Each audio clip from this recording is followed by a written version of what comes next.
Welcome to the Local Business Show. Seth Green is a nationally recognized marketer who is the nation's foremost authority on growing local businesses through direct response marketing podcasts, and the only person to be nominated 3 times for the GKIC Dan Kennedy Marketer of the Year Award. Seth will be joined by a capable cohort of co-hosts who are each local business marketing experts in their own right. On the podcast, Seth and his co-hosts brings together small business owners and other local business authorities to share with you their inspiring stories of how they started their local business, how they serve their local business clients, how they grow their local business, and how you can too. And now, here's your host. Hello and welcome to the Local Business Show podcast. And today I've got a very special guest from Baltimore Sports Clinic, Dr. Marc Cesari. Have I pronounced that right? That sounds good. I usually say Cesari, but Cesari is fine too. I've heard it all. So, Dr. Marc, thank you very much for giving us the time today. We'd love to talk to local business owners to see how they're faring with everything that's gone on in the last few months. So It's just great to get an opportunity to talk to local business owners and see what challenges they're facing at the moment and how they're coping with that. So first of all, Marc, can you tell us a bit about your background, your business, what it is that you do, and the people you serve? Yeah, so background-wise, I am a chiropractor by trade. I've been in practice for since 2005, so I think it's going on around 16 years. And I got into that business because when I was 14, I had a back injury for about 3 months, and I went to an orthopedist, went to a physical therapist. I couldn't get better, and then my dad said, let's go to a chiropractor. And I said, okay. And then within a week, I was 50% better. And that was really intriguing to me because here's somebody that got me better with his hands. And as soon as that happened, I started looking at chiropractic school. And I had that vision in the back of my head. I always wanted to be in the sports world. And I thought that was a great way to stay on the field if I wasn't going to be a professional athlete. And I started to look at that, and I wasn't necessarily stepping on toes. After chiropractic school, during school, you start going through different techniques. And I just had the focus of dealing with athletes. So in 2020, I actually started Baltimore Sports Clinic, and I said I was working for somebody else for 14 years, and I had an opportunity to say, what would practice be like if I wanted to do it the way I wanted to? I was like, I wanted to deal with athletes, and I wanted to deal with active people. And in the sports world, there are people constantly asking you, from athletic trainers to medical doctors to coaches, strength coaches, how quickly can we get this athlete back on the field? So I would use all of these tools to try and get them back quick. Can they go or can't they go? And then after that, I started to use that concept for the everyday person. You know, the protocol of, well, you have back pain. Not every back pain is the same. So there's a protocol. It's 2 times a week for 6 weeks, but someone would get better in 2 or 3 visits. They're back to activity. They don't have any pain anymore. Like maybe there is something to putting people in buckets and going, can I treat you efficiently and effectively? And I'm just bringing the sports care to the everyday population, or people that care about getting better and working together to get from point A to point B. Yeah. And that's Baltimore Sports Clinic. No, that's fantastic. Tell me a bit about the particular services that you offer. We do chiropractic work, which is, for those that don't know, we specialize in joint manipulation and making sure bones move relative to each other. If you don't have good motion, joint manipulation is effective. So physical therapists even do that. And then combination with that, I do something called active release technique, which is a soft tissue technique that's been around for about 30 years that a lot of athletes use. And it's called pin and stretch or myofascial release. And it's a patented technique. And then we do some dry needling. Rehab is important as well. My thought process is that, you know, your body is a company and you're supposed to have 10 people for a 10-person job. Sometimes when you get injured, you only have 7 people for a 10-person job. Some tissues are going to get overworked. So my thought process is before we load the system, we have to have really good competent movement. So that's where the joint manipulation, the soft tissue work comes in, making sure we can get as close as we can to 10 people for a 10-person job. And then we start to do rehab. Some other things that I do. We do dry needling, which is in certain states, physical therapists and chiropractors take an acupuncture needle. So we're not doing Chinese medicine, but we put it into a muscle to create a stimulus. That's really popular right now. that is very helpful for soft tissue work or decreasing spasm. Some other things that I do is fascial stretch therapy, which is it's almost like yoga on a table. It's a choreographed routine. Who doesn't like to be stretched? And that just opens the body up in different pockets to feel good. And then the other thing is something called a PEMF device, which is called a pulsed electromagnetic field therapy, which is I call it the magic machine. It's a healing device. You take an electromagnetic charge and it's guided through my hands into the body. So it's like doing soft tissue work on steroids. Just like a battery, your body has a charge to it. Cells have a charge. So the PEMF device helps create a negatively charged environment or an alkaline environment, which is helpful for healing for the body. We just spin all that stuff together. Every tool is great, but every tool isn't used. It depends on what we're trying to do to efficiently get you from point A to point B. And that's what I was going to ask you. How do you decide what's the best treatment for whatever patient or ailment that they might have? Some of that's experience of knowing, do you know your patient? Do you know the kind of patient? When you put your hands on the patient, are they really sensitive, or are they an athlete that can tolerate a lot of pressure? Are they at acute pain? Do they have chronic pain?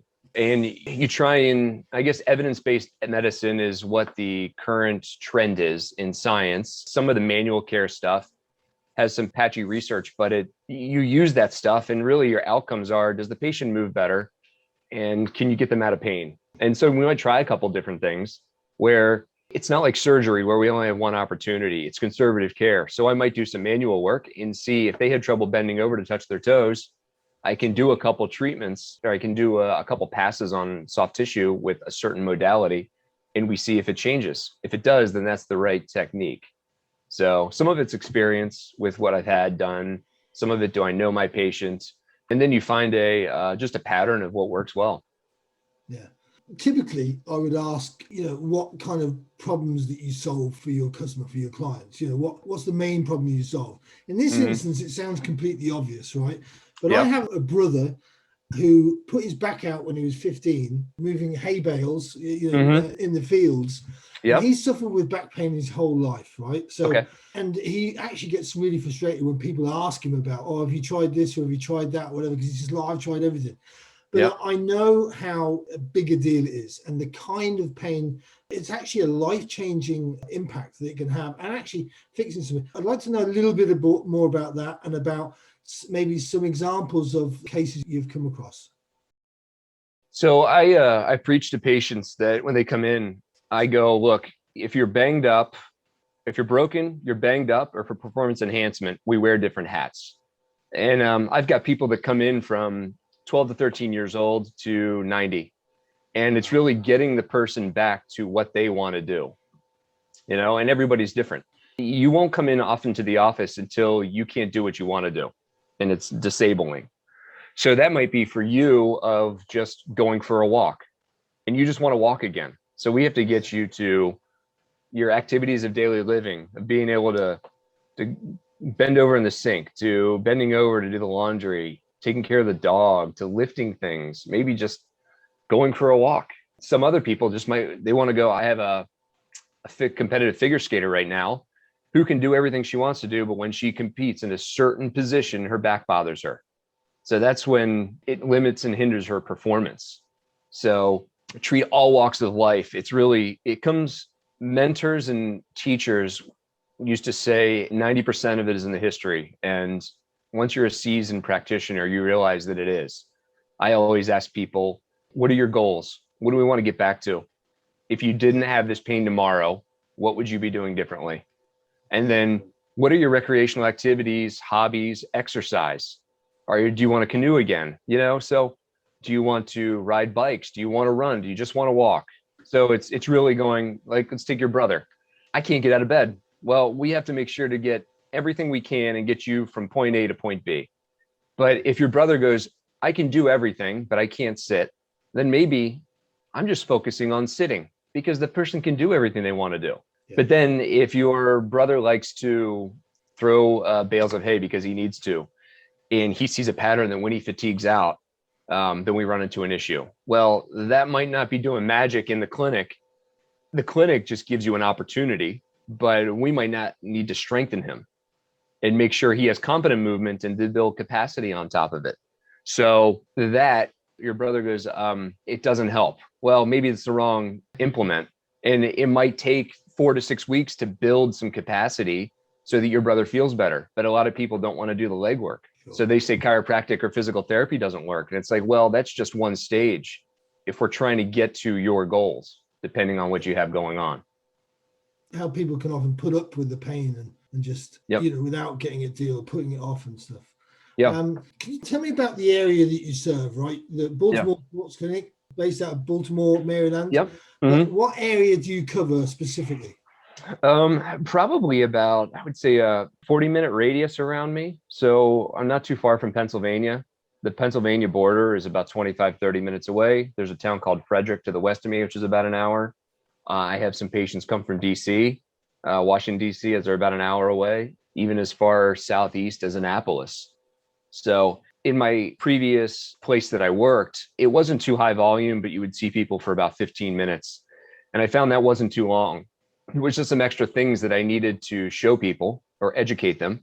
And oftentimes insurance doesn't cover it. Sure. So I said, what would the sweet spot look like? And it was about 30 to 40 minutes. And I wanted to make sure that when people came to me, they left feeling good, that they wanted to go do stuff, and feel that the drive was worth it. Not that they drive for 40 minutes and then you treat them for 10 or 15 minutes and then they're on their way and it's not long lasting. So I really said, when I started this, how do I create an experience where people feel good and they want to move? I jokingly say that I'm a motivational speaker for your body.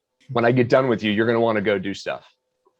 When I've spoken to business owners that have been impacted over the last 18 months, some of them transitioned online, some of them did Zoom calls, but your business is a tactile business. You've got to touch, put your hands on clients. How has that worked over the last 18 months? Yeah, How's it impacted your business? Yep. I started this business in 2020. So right before COVID hit, and the first 3 months were great. Thankfully, I had great relationships, and I'm a one-man show. So just to keep overhead low right now and work on the foundation of good practice and building the product. It's great customer service. I answer the phone call. I don't have to have staff right now with the online world, with online scheduling, and it's been great. It's been easy. I don't have to have somebody to do insurance, and we don't have to play that game. When COVID hit, business stopped for about 2 or 3 weeks, and a lot of physical therapists and a lot of chiropractors started doing virtual calls. It didn't seem to pan out. It's kind of crickets right now, I think. I think the primary care doctor medical profession has used it quite a bit in bigger hospital systems that have discretionary money. But yeah, we're hands-on. So the good thing is that I'm a one-man show. So it's one-on-one. I only see 10 or 12 people a day. It's easy to clean the office and just cross your T's and dot your I's. Limit your exposure and be smart about it. So as long as I do that, and the business has continued to grow from the point that I would like, and I'm now at a point where I'm looking to expand and get a better space and just bring the product to another level. Okay, great. Look, I've 2 questions on the strength of that. Sure. First of all, it's a one-on-one relationship with your client. Okay, so in terms of how's that going to work in terms of scaling your business? Do you see yourself actually bringing on partners or other chiropractors into the business to expand? And also, what does your ideal client look like? Is it, and I understand that it could be from any age or whatever. Is it going to be a one-on-one relationship, or is there a commercial opportunity with professional bodies or clubs or sports teams, or what's the scope there? Yeah, so there is ideas to expand, and I think the best way to go about it is with all the services that I have, make a couple things separate and distinct. The thing that I do that's called fascial stretch therapy was started by Ann and Chris Frederick out in Arizona, and it's a company called Stretch to Win, and it's an assisted stretching technique. So there's really no diagnosis. It's just helping people move better. So you can be a personal trainer, you can be a massage therapist. I think that's the first place to grow and expand because it's separate and distinct from what I do. Even though I do it right now, I juggle all those pieces for when people come in. And if I can bring a different service in where it's just fascial stretch therapy, imagine you buy a package of sessions because you love to get stretched, that you just want to come in for a half hour once a week and just lie there and someone moves your body around so you feel nice and open and free. And then once we gain your trust and you go, you know what, this is a really good spot. And let's say you have a calf tweak, or your arm bothers you from playing golf, or your back bothers you from everyday life. You might go, I'm going to go to the clinical side and let's go see Marc and let's get treated so I can move better. And then you can get back on your routine. I feel like the niche for me is I have a lot of experience in the athletic world. I work at Towson University for the last 10 or 12 years, working with all various kinds of athletes. And a lot of it's trendy for a physical therapy or chiro world to say sport and spine. But the reality is a lot of clinics don't truly treat at the sport level. They don't know how to get an athlete efficiently back. So I lost my train of thought a little bit. We were talking about, the ideal client. So the niche for me is if you go to your orthopedist or you go to your primary care doctor, often they don't have something to give necessarily. They're making sure you're not going to die and rolling out all the major flags. But really what it is if it's a musculoskeletal problem, you don't need a spine surgeon. They're not going to give you an offering, but there are these people that they appreciate the healing process and they want to work on it themselves and work together. I'm just an advisor with a skill set of manual hands. So I'm manually getting you a place where you move better. And then we work on you and we give you something good to, your primary care doctor is not educated in stretching or soft tissue or rehab. So they give stretches out all the time because the patient wants something. Why not find somebody that can do that? Maybe you're somebody that doesn't need to go for 6 weeks to a physical therapy clinic. Some people do, but maybe you don't. Well, we treat you 2 or 3 times. You're not debilitated. You need 2 weeks of care. And guess what? We work together. So that's my niche. And the ideal patient is somebody that cares about their body and that's working to get somewhere. Yeah. This is a teamwork effort. I can drink a horse to water, but if you don't want to do your stuff, then it's tough to do that. And that's the frustrating patient, is the one that constantly comes in. 1's a chance, 2's a trend, 3's a pattern, right? It's the pattern.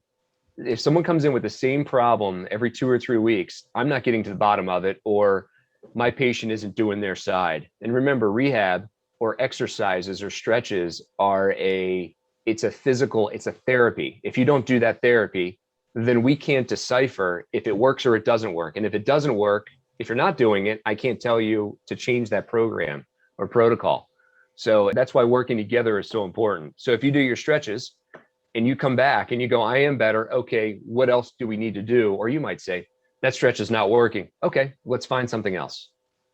Great. If I'm looking for support or help and I'm in the Maryland region, I'm going to find a few different chiropractors. So what I'd like to know is what sets you apart? What's your unique selling proposition? Is it your treatments? Is it your services? Is it ever about pricing? And, what sets you apart from the competition? Yeah. Well, I don't use insurance. So somebody told me, look, when you start a business, someone's going to come to you for the product. Either it's going to be a bargain, convenience, or quality care. And I'm not the first two. It's quality care though. So you might drive to come see me because even though it's a little inconvenient, but as we talked before, you're going to get someone to listen to you, break down what's going on, figure out the why to what you have going on. If we don't figure out why you have back pain, why your neck's bothering you, or why you're getting stuck at mile 5, if we don't know why, we don't know how to treat you. So that's the biggest thing. There's plenty of good chiros out there. There's plenty of good PTs. I think a lot of them get stuck in the business world of making decisions based on what's the business model. I chose to do the healthcare model as a chiropractor and try and give people answers to things. And I was told that it's really tough to differentiate a good physical therapist and a good chiro. We're part of the same group, and there's plenty of practitioners out there. It really comes down to what's your philosophy or your principles to get someone better. And I think if those align with what you're interested in, what you value as a patient, then I think I'm a really good fit. I'm a good sounding board and resource. And I'd like Baltimore Sports Clinic, whichever practitioners be a part of the team, has that mindset and be that niche. Where I don't want to go to a primary care doc. I don't need a spine surgeon. I don't need to go to an urgent care. Let's give you some answers and let's work on it together. Yeah, I like what you said there. And it's interesting when you see lots of businesses like this. I think you entered the business as a passion. At what point does it go from passion into a commercial thing? It has to make sense, right? Yep. I often speak to business owners and it's either one or the other, but you need both. As a professional, you seem to have that. For you, what separates the two? Yeah, I try and let's say passive income. If I make money when I'm in the clinic, but outside of the clinic, I try and provide products that actually make a difference in somebody to make them feel better. And so you're not going to go to the big business, but like maybe a back brace. I make decisions on every single thing I bring in is what's the return on investment, and then how much does it truly help people? So for example, fascial stretch therapy or dry needling. I might spend $1,500 to $2,000 for a seminar. And I'm going, you know what? This is going to pay for itself on the back end because people will see that it makes them feel better. And that's marketing to itself. That's that internal referral source. So a lot of my stuff is word of mouth because people feel good when they leave. Yeah, right. It's interesting. So in terms of looking for clients or expanding that way, is it very much a word of mouth business? Is it something that you promote or advertise online? How does that work? I'm not a big social media person, so I outsource that to somebody who I think I have their ear. So my hand's always in the content, and I just try and provide stuff that is helpful for people so they will follow. So I try and find different avenues. I've got good personal relationships with personal trainers, some medical doctors, some physical therapists.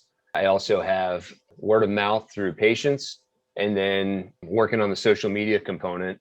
And just the more revenue, the more avenues that I have. There are some that are going to be up in seasons and some that'll be down, and it's a juggling act. So my thought process, if I can get it, 20 different referral avenues, some are going to hit at some time. I realized I'm not going to have to just do it for 5 years and that's it. It's got to be part of my life to just spread the word. And it's easier and easier after 5 years, after 10, after 15, after 20. It's easy to talk about what you do, especially if, look, it's my purpose. I've worked at it. I think I'm pretty talented. I love doing it. It makes the world a better place, and I make money doing it. Fantastic. Yeah. Look, the business in Baltimore, are you from Baltimore, born and raised? Outside of Washington, D.C., in Rockville, Maryland. Yeah, at the end of my schooling, I interviewed a couple places. I picked North Carolina and Maryland to start working, and it ended up being Maryland, just finding the right person that will put me under to just guide me along in the process of the chiropractic world. When you get out of school, you don't have a residency. So the first 2 years is really your residency of how do you treat, how do you learn your craft? And then after the first 2 years, then you start to kind of figure out and process things and how to put it all together. Are you still playing sports, Mark? Or is that all behind you? Recreationally, I do. I like to play golf. I had the pleasure of working on the PGA Tour 2 times a year. And I'm the chiropractor for the week, which is great. So how can you not get into golf? And I'm a competitor.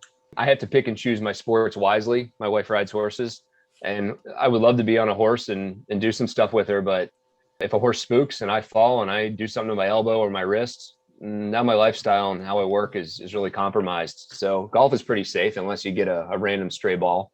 Yeah. I like to still be on the sidelines at football games, basketball games, walking around on the course. So, yeah. You mentioned you were married there, Mark. How long have you been married, and have you got kids? How does that work, that balance of family life, business life? Yeah, I've been married for about 12 or 13 years. We have a lot of fur babies. We got 2 dogs, a couple horses. My wife is a business professional and she rides horses competitively. So she has her passion, and she understands that my chiropractic world is my passion. I truly enjoy helping out and treating people. And so that's pretty much what my world is trying to relax and enjoy life and then work when I can. It's not too much, so I get overworked. It has to be a passion when you look at the amount of certifications you need. I had a quick look at your website. You've gone through, just run me down through some of those certifications that were required and from educational bodies that you've had to go through to get to where you are. Every year you have to put in about 24 continuing education credits. So that's about 2 seminars a year. A lot of providers and practitioners just get the continuing education based on how convenient is it. Take online courses. I look at stuff where I'm going to get somewhere. It's going to make me a better practitioner. Every year, I'm like, how do I sharpen the saw? How do I get better at what I'm doing? Some courses I took in my 5th year, I look back at them now going, gosh, I look at them differently based on the knowledge I've had over the last 10 years.